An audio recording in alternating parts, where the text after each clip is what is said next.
Rakkaat suomalaiset veljeni, juuri nyt tahdon, että suljette silmänne muutamaksi sekunniksi.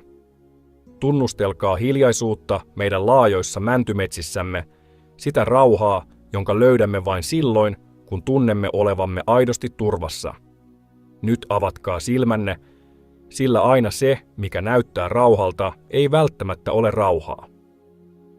Me olemme oppineet pitkien talviemme aikana tunnistamaan vaaran merkit, milloin jää on liian ohut kantamaan meitä, milloin lumimyrsky on tulossa. Mutta entä ne ansat, joita emme silmillämme näe? Samoin kuin esi-isiemme selviytymistä ohjasi sisu, suomalainen sisäinen voimamme, me tarvitsemme nykyäänkin erityistä hengellistä tarkkanäköisyyttä, jotta voimme tunnistaa vihollisen juonet hengellisellä matkallamme. Tänään, täällä Rukouksia Jumalalle -kanavalla, Pyhä Henki on johdattanut minut jakamaan kanssanne jotakin voimallista. Lähtekäämme yhdessä ottamaan selville, kuinka Herra ei ainoastaan paljasta piilotettuja ansoja, vaan antaa meille viisautta välttää ne. Kuten on kirjoitettu Psalmi 124, jakeet 6-8, kohta, jolla on erityinen merkitys pitkien talvioidemme keskellä. Meidän apumme on Herran nimessä, hänen, joka on tehnyt taivaan ja maan. Valmistakaa sydämenne. Tämän hetken lopuksi rukoilemme yhdessä rukouksen, joka murtaa jokaisen hengellisen ansan sinun elämäsi ja perheesi yltä. Ja mikä tärkeintä, tulet saamaan hengellisiä strategioita pysyäksesi turvassa, aivan kuten ikivanhat puukirkkomme, jotka ovat kestäneet vuosisatojen ajan. Kun revontulet tanssivat pään yllä Kaamoksen öinä, ympärillämme käydään näkymätöntä taistelua. Ajattele hetki. Samalla tavoin kuin napakettu vaihtaa turkkinsa sulautuakseen lumeen, vihollinenkin naamioituu pettääkseen meidät. Monesti perinteisissä luterilaisissa yhteisöissämme saatamme kuvitella olevamme hengellisiltä hyökkäyksiltä suojassa, mutta juuri silloin, kun tunnemme olomme turvallisimmaksi, meidän onkin oltava kaikkein valppaimpia. Vihollinen ei esiinny sarvipäänä tai kolmihaaraisen hiilihangon kanssa, se saattaa näyttäytyä valona kuin revontulina, jotka kätkevät sisäänsä myrskyn. Muistatko Eevan tarinan paratiisissa? Vihollinen ei tullut julistamaan sotaa, vaan aloitti viattomalta tuntuvalla kysymyksellä, vääristellen Jumalan sanaa. Tänäkin päivänä se käyttää samaa strategiaa täällä tuhansien järvien maassa. Kuinka usein pieni muka, harmiton myönnytys maailmalle näyttää vaarattomalta? Aivan kuin se ensimmäinen koskenkorvahörppy, joka johtaa riippuvuuteen, tai pieni juoruilu Jumalan palveluksen jälkeen, joka saa ihmissuhteet säröilemään. Pohjoisten esi-isiemme, saamelaisen kulttuurin kantajien, oli osattava lukea luonnonmerkkejä selvitäkseen. Samoin meidänkin on vahvistettava hengellistä tarkkanäköisyyttämme. Kuten sananlaskut 14 jae 12 sanoo, moni tie näyttää ihmisestä oikealta, vaikka se lopulta on kuoleman tie. Ajatelkaamme esimerkiksi Simpsonia miestä, joka oli vahva kuin pohjoiset tukkijätkämme, mutta hänet kukisti lopulta petos, ei voima. Delila ei turvautunut väkivaltaan, vaan houkutteluun. Ja kuinka moni meistä tänäänkään ei ole vastaavanlaisen viettelyn kohteena, joka näyttää viattomalta. Se voi olla horoskoopin vilkaisu paikallislehdestä tai nopea pistäytyminen ennustajalla kesäjuhlan aikaan, pikkujuttuja, jotka saattavat avata vaarallisia hengellisiä ovia. Apostoli Paavali varoittaa meitä toinen kirje korinttilaisille 11, jae 3, kohdassa, kuinka vihollinen pyrkii turmelemaan ajatuksemme, jotta eksyisimme pois Kristuksen yksinkertaisesta ja puhtaasta uskosta. Se on kuin susi, joka hiipii lauman lähelle napapiirin hämärässä, se odottaa hetkeä, jolloin vartiointi herpaantuu. Mutta on olemassa toivo. Samoin kuin talojemme lämmitysjärjestelmät suojaavat meidät ankaralta talvipakkaselta, Pyhä Henki antaa meille kyvyn havaita ansat ennen kuin ne lankeavat. Kun olemme yhteydessä Jumalaan, saamme ne hengellisen herkkyyden nähdä pintaa syvemmälle. Haluaisin nyt, että mietit hetken, mitkä elämäsi osa-alueet näyttävät turvallisilta, mutta saattavat kätkeä sisäänsä hengellisiä ansoja. Hengitä syvään ja salli Pyhän Hengen paljastaa asioita, joita silmäsi eivät luonnollisesti näe. Syvällä meidän vuonojen pohjukoissa on petollisia virtauksia, jotka vanhat suomalaiset kalastajat oppivat kiertämään. He eivät nähneet vaaraa, mutta osasivat tunnistaa merkit. Samoin Herra paljastaa meille hengelliset vaarat ennen kuin ne saavuttavat meidät. Psalmi 91 antaa meille kallisarvoisen lupauksen. Hän pelastaa sinut linnustajan paulasta. Ajatelkaamme muuttolintujamme, talven lähestyessä Jumala johdattaa ne turvallisemmille seuduille. Ja jos hän huolehtii linnuista näin, kuinka paljon enemmän hän huolehtiikaan sinusta, rakkaasta lapsestaan. Keskellä meidän pohjoisia erämaita moni eksyy poiketessaan merkityltä reitiltä.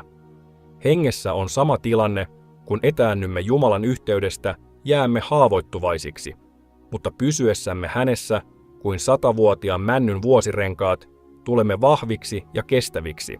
Rukous ei ole vain rituaali, se on suora yhteytemme taivaaseen. Kuten muinaiset majakat, jotka ohjasivat laivoja pimeinä öinä Itämerellä, rukous valaisee tiemme ja paljastaa vihollisen ansat. Muistakaamme, kuinka Jumala yritti varoittaa kuningas Ahabia Iisebelistä. Varoitus oli olemassa, mutta Ahab valitsi sivuuttaa sen. Aseemme eivät ole esi-isiemme viikinkimiekkoja. Toinen kirje korinttilaisille 10, jakeet 4 ja 5 opettaa, että aseemme ovat hengellisiä ja voimallisia Jumalan edessä hajottamaan linnoituksia. Vihollinen yrittää pystyttää mielissämme vahvoja muureja, epäilyksiä Jumalan hyvyydestä, pelkoa tulevaisuudesta, katkeruutta menneisyydestä. Ne ovat kuin rikkaruohojen juuria, jotka on kitkettävä ennen kuin ne valtaavat koko puutarhan. Pitkien talvien aikana opimme jatkuvan valppauden merkityksen, ovet on pidettävä kunnolla suljettuina, pihat kunnossa, varastot täynnä. Jeesus opetti meille saman periaatteen hengessä, Matteus 26, jae 41. Valvokaa ja rukoilkaa, ettette joutuisi kiusaukseen. Pyhä henki on kuin kompassi Lapin erämaissa. Hän osoittaa aina turvallisen suunnan. Kun tunnemme selittämätöntä levottomuutta tai sielussamme vaivaa, se on usein hänen varoituksensa piilevästä vaarasta. Kuten 100-vuotiaiden puukirkkojemme jokainen lauta on valikoitu ja käsitelty kestämään säät ja myrskyt. Meidänkin on rakennettava hengellinen elämämme viisaudella ja tarkkuudella. Jumalan sana, rukous ja yhteys muihin uskoviin ovat meidän suojamme vihollisen ansoilta. Aseta nyt kätesi sydämellesi. Tunnustele Pyhän Hengen läsnäoloa, joka antaa sinulle tarkkanäköisyyttä. Hän paljastaa pelastumisen reittejä, joita et edes tiennyt olevan olemassa. Vanhoissa suomalaisissa hirsitaloissa isovanhempamme tiesivät, että pieni kattovuoto voi kevätkeleillä tuhota koko rakenteen, jos sitä ei korjata ajoissa. Samoin pienet hengelliset raot, jos niihin ei puututa, voivat paisua suuriksi ongelmiksi. Kuvittele järviämme keväällä, jää vaikuttaa yhä vahvalta, mutta allaan se on jo haurasta ja vaarallista. Juuri näin vihollinen toimii hengellisessä elämässämme. Se istuttaa pieniä epäilyksiä, näennäisen harmittomia kompromisseja, jotka kuluttavat uskoamme huomaamattamme. Pohjoiseen kulttuuriin kuuluvien pakanallisten juhannusrituaalien aikana monet kristitytkin voivat osallistua menoon sanoen, se on vain perinnettä. Mutta aivan kuin männyn juuret, jotka kasvavat hitaasti hangen alla, tällaiset pakanalliset vaikutteet kehittyvät salaa ja voivat lopulta nakertaa perustamme Kristuksessa. Jaakobin kirje 4, jae 7 antaa meille selvän toimintatavan. Alistukaa Jumalalle, vastustakaa paholaista, niin se pakenee luotanne. Kuten pohjoiset esi-isämme, jotka rakensivat suojia napatuulten varalta, meidänkin on pystytettävä jämäkät hengelliset rajat. Tunnistaa ja poistaa kaikki se, mikä vetää meitä pois Jumalan läheisyydestä. Paasto, jota monet nykyajan suomalaiset pitävät vanhanaikaisena, on tosiasiassa väkevä keino murtaa hengellisiä siteitä. Samoin kuin kesäöidemme valo on erityisen kirkas, paasto avartaa hengellistä näkökenttäämme ja antaa mahdollisuuden havaita vihollisen juonet ajoissa. Metsissämme kokeneet metsästäjät tunnistavat eläinten jäljet lumessa jo kauan ennen kuin näkevät itse eläimiä. Samalla tavalla Jaakobin kirje 1 jae 5 rohkaisee meitä pyytämään Jumalalta viisautta, jotta osaamme tunnistaa hengellisen vaaran merkit ennen ansan laukeamista. Ajatellaan vanhoja suomalaisia saunoja, ne puhdistivat kehosta myrkkyjä, mutta tänään tarvitsemme hengellistä puhdistumista. Meidän on putsattava elämästämme pois kaikki sellainen, joka avaa portteja viholliselle. Onnen amuleetit laatikoiden kätköissä, perityt taikauskoiset tavat, harmittomilta vaikuttavat maailmalliset kompromissit. Kun kaamos saapuu ja napapiirin talvi lähestyy, kansamme varautuu etukäteen. Varastot täytetään, rakenteet vahvistetaan. Samalla tavoin meidänkin on hengessä oltava yhtä huolellisia, vahvistettava uskoamme päivittäin sanalla, pidettävä kiinni rukouksen rytmistä, vaalittava ihmissuhteita, jotka tuovat meitä lähemmäs Jumalaa. Tässä hetkessä Pyhä Henki valottaa elämäsi alueita, jotka vaativat huomiota. Se näennäisen viaton harrastus, ihmissuhde, joka hiljalleen vetää sinua kauemmas Jumalasta, tai tapa, jota puolustelet, vaikka tiedät sen olevan väärin. On aika tehdä päätös. Kun muinaiset viikingit yrittivät tunkeutua maillemme, esivanhempamme eivät piiloutuneet metsiin, he nousivat auktoriteetilla puolustamaan aluettaan. Samoin sinun ei Jumalan lapsena tarvitse elää piilossa peläten vihollisen juonia. Kaamoksen pitkinä öinä sytytämme valoja hälventääksemme pimeyttä. Samaa tapahtuu, kun kuljemme Kristuksen antamassa auktoriteetissa, pimeyden on väistyttävä. Kuten Jeesus sanoo Luukas 10, jae 19, minä olen antanut teille vallan astua käärmeiden ja skorpionien päälle. Tämä ei ole turha lupaus, se on perintöoikeutesi hengellisessä maailmassa. Muinaisissa perinteissämme perheen pään vastuulla oli suojella kotiaan. Tänään sinulla on hengellinen auktoriteetti suojella kotiasi, mieltäsi, sydäntäsi ja perhettäsi. Mutta tätä auktoriteettia on käytettävä aktiivisesti. Se on kuin vanhat työkalut, jos ne jäävät lojumaan käyttämättöminä, ne ruostuvat. Pyhä Henki varoittaa meitä jatkuvasti erilaisin merkein. Aivan kuten tuulen suunta vaihtuu ennen myrskyä Itämerellä, hengellisessäkin ilmapiirissä on varoituksia, joita ei pidä ohittaa. Se äkillinen sisäinen levottomuus, mieleen palaava raamatun jae, selittämätön tunne siitä, että jokin on vinossa, kaikki nämä ovat jumalallisia merkkejä. Efesolaiskirje 6, jae 11 käskee meitä pukeutumaan Jumalan koko sota-asuun. Se ei ole mikään ohut kesätakki, vaan kattava varustus, joka suojaa meitä ankarimmilta hengellisiltä pakkasilta. Jokaisella tämän hengellisen haarniskan osalla on tarkoituksensa, samoin kuin talvipukeutumisen kerroksilla. Päivittäiset uskon tunnustuksemme ovat kuin muinaiset suomalaiset sotahuudot, ne julistavat voittoamme. Kun heräät aamulla, jo ennen kuin aurinko nousee pitkän talviyön jälkeen, julista: hän, joka on minussa, on suurempi kuin se, joka on maailmassa. Jesaja 59, jae 19 vakuuttaa meille.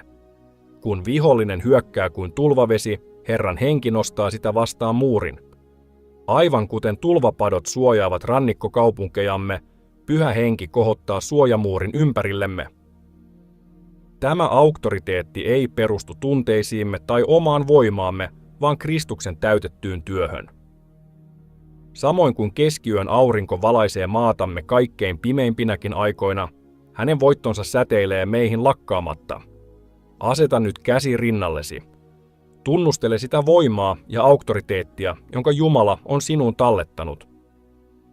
Kuten muinaiset soturit nousivat puolustamaan maitaan, nouse sinä nyt hengessä. Vihollisen ansat eivät pysty sitomaan niitä, jotka tietävät auktoriteettinsa Kristuksessa. Taivaallinen Isä, tässä pyhässä hetkessä, kun lumi peittää maamme kuin puhtauden viitta, lähestymme armoistuimesi eteen. Kuten revontulet, jotka tanssivat taivaallamme, sinun kirkkautesi lepää yllämme. Sinä olet turvamme, kestävämpi kuin ikivanhat kivimuurimme, lujempi kuin Lapin tunturit. Suuri Jumala, ennen kuin etenemme pyynnöissämme, tahdomme pysähtyä katselemaan suuruuttasi. Syvien vuonojemme ja pohjoisten havumetsiemme, uumenissa näemme sinun kädenjälkesi. 100-vuotiaiden mäntyjen sitkeydessä ja tuoreen lumen puhtaudessa tunnistamme sinun täydellisyytesi. Revontuulten tanssissa ja keskiyön auringon loisteessa katselemme sinun kunniaasi. Herra, tunnustamme, että hiljaisten metsien keskellä olemme toisinaan päästäneet maailman melun häiritsemään yhteyttämme sinuun. Kuten keväthankien sulaminen, tahdomme, että kaikki epäpuhtaus sulaa pois elämästämme.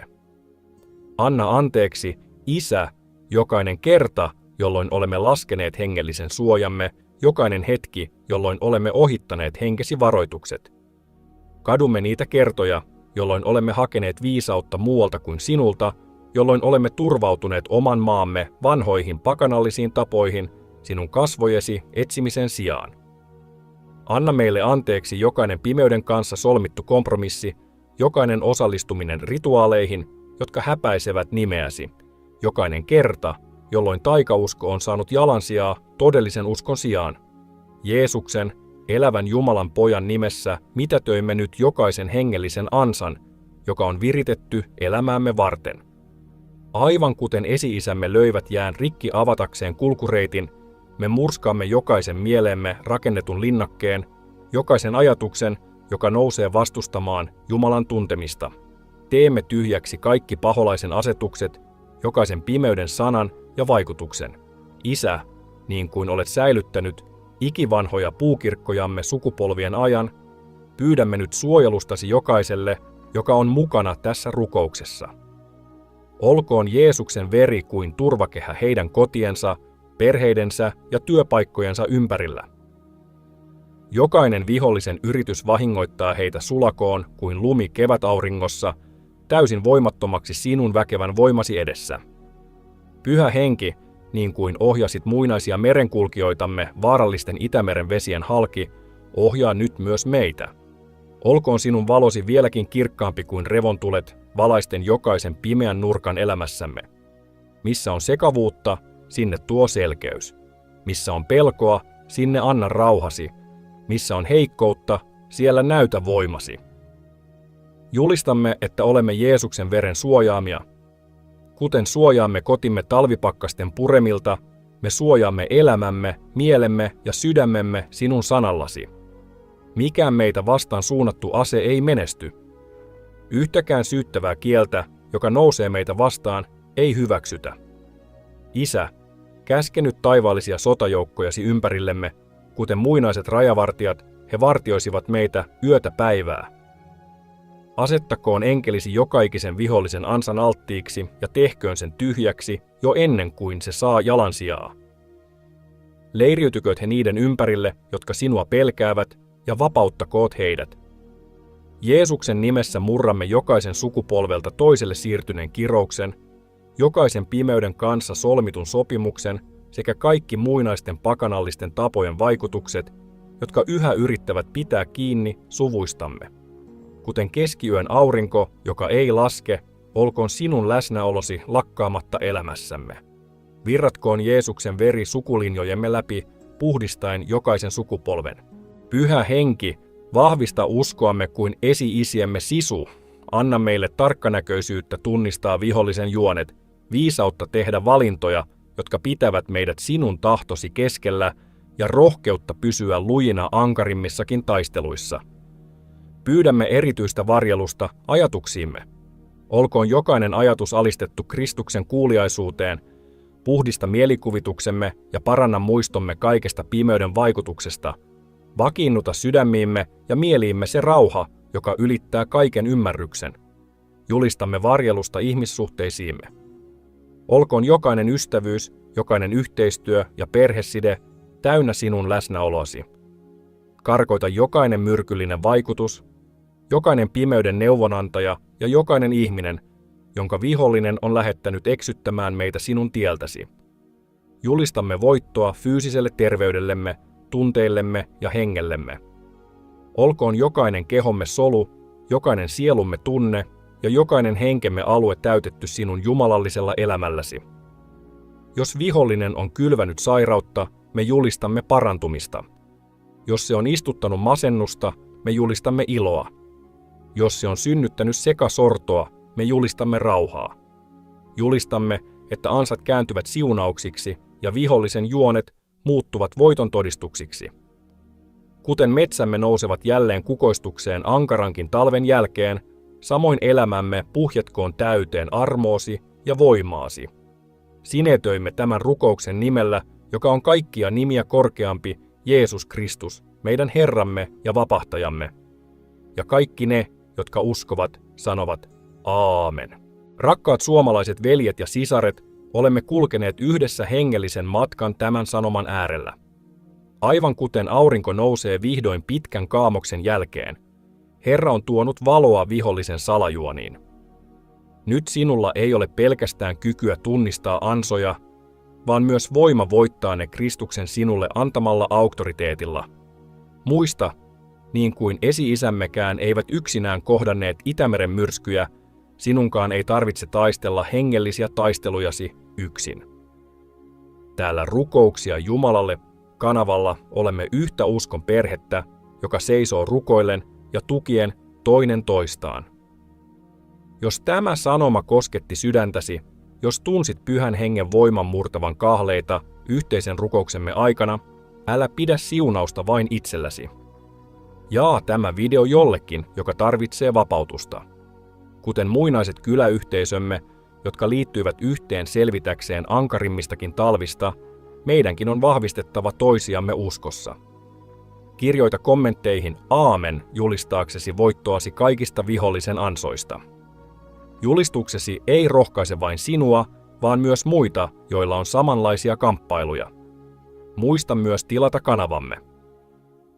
Joka viikko Pyhä Henki tuo uusia ilmestyksiä, uusia rukouksia ja uusia voiton todistuksia. Kuten esi-isämme sanoivat, yhdessä olemme vahvempia. Olkoon Herran rauha, joka ylittää kaiken ymmärryksen, varjelemassa sydämiänne ja ajatuksianne Kristuksessa Jeesuksessa. Kohdatkaamme seuraavan kerran yhtä valmiina ja rohkeina